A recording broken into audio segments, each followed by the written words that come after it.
Okay, cool. We took in a 1957 Vette today.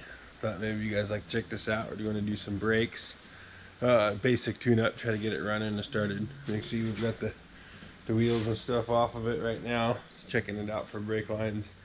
Been sitting for a few years, so we're cleaning the carburetor, tune-up, probably cap rotor, typical stuff. Get the brakes bled and whatnot. Pretty cool little car. Dale McLean's had this one for having it done in like had been repainted in 1989, I think.